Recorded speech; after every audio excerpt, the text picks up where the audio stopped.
तो दोस्तों अक्सर आपके बाइक के बोल्ट स्लिप हो जाते हैं या बाइक बहुत ज़्यादा वाइब्रेशन करता है, तो इसका क्या इलाज किया जाए। अगर बोल्ट स्लिप हो जाए तो उसको आप किस तरह निकालेंगे, क्योंकि उसके साथ नट लगा हो तो वो नहीं निकलता बाहर। आज की वीडियो में आपको इस चीज़ के बारे में डिटेल से बताएंगे, तो चलिए वीडियो को मुकम्मल देखते हैं। Welcome back to Qureshi auto. दोस्तों आपने एक बहुत ही अच्छे यूट्यूब चैनल पे क्लिक किया है जिसमें मिले आपको बाइक से रिलेटेड तमाम मसाइल का हल। बाइक से रिलेटेड मजीद अच्छी अच्छी वीडियोस को देखने के लिए हमारे चैनल को सब्सक्राइब कर लें, साथ ही बेल के आइकन पे क्लिक करें ताकि हमारी हर न्यू आने वाली वीडियोस के अपडेट सबसे पहले आपको मिले। चलिए शुरू करते हैं। अक्सर आपके बाइक में बहुत ज़्यादा वाइब्रेशन होती है जिसकी वजह उसके बोल्ट का लूज़ होना या स्लिप होना होता है। तो दोस्तों आज की इस वीडियो में आपको दिखाएंगे कि एक 70cc बाइक है जिसमें बहुत ज़्यादा वाइब्रेशन थी। जब इसके बोल्ट को टाइट करने लगे, जो कि आपके सामने अभी कर रहे हैं, तो वो घूमता ही जा रहा था, ना वो टाइट हो रहा था ना वो लूज़ हो रहा था। मकसद कि वो जो नट था वो बिल्कुल दरमियान में रह गया, ना वो खुल रहा है ना टाइट हो रहा है। तो इसके बारे में सामो उस्ताद से मालूमात लेंगे जो कि हमारे साथ मौजूद है। ये आप देख सकते हैं बोल्ट किस तरह घूम रहा है, तो ये ना टाइट हो रहा है ना लूज़ हो रहा है। उस्ताद जी आप इसको किस तरह निकालेंगे बाहर, इसको ज़ाहिर काबला इसका चेंज करना है अभी।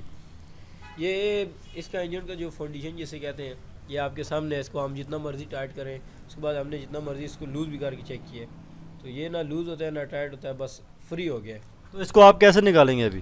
इसका निकालने का आसान सा तरीका है, पंच होना चाहिए, थोड़ी होनी चाहिए पास बंदे की, अच्छा, बिल्कुल ईजी निकल जाता है। क्यों इतनी इसके अंदर कैपेसिटी अब नहीं रही, सही इतना अच्छा नहीं है। इसकी चूड़ियाँ स्लिप हो चुकी हैं क्योंकि नट भी स्लिप हो गया और बोल्ट भी, दोनों बिल्कुल स्लिप हो गए।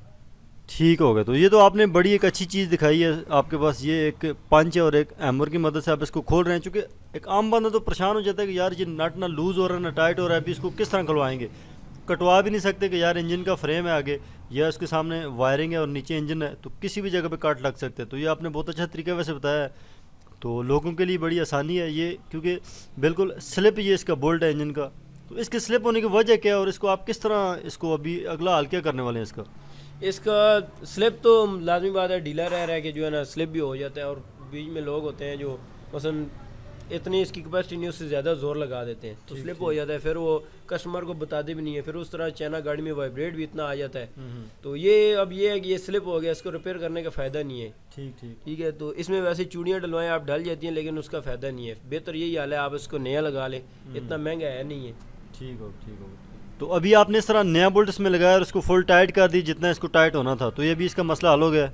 इसका 100% मसला हल हो गया। इस गाड़ी में वाइब्रेट भी पहले बहुत ज़्यादा वाइब्रेट था, अभी इसके अंदर वाइब्रेट भी बिल्कुल ख़त्म हो जाएगा, तकरीबन ख़त्म हो जाएगा। ठीक हो गया। तो दोस्तों उम्मीद है कि आपको आज की इस वीडियो में दो किस्म के ये फॉल्ट पता चल गए होंगे कि बाइक वाइब्रेशन करे तो किस तरह उसको ठीक किया जाए, और अगर इस तरह के बोल्ट अगर स्लिप भी हो जाए तो आप उसको किस तरह उसका हल कर सकते हैं।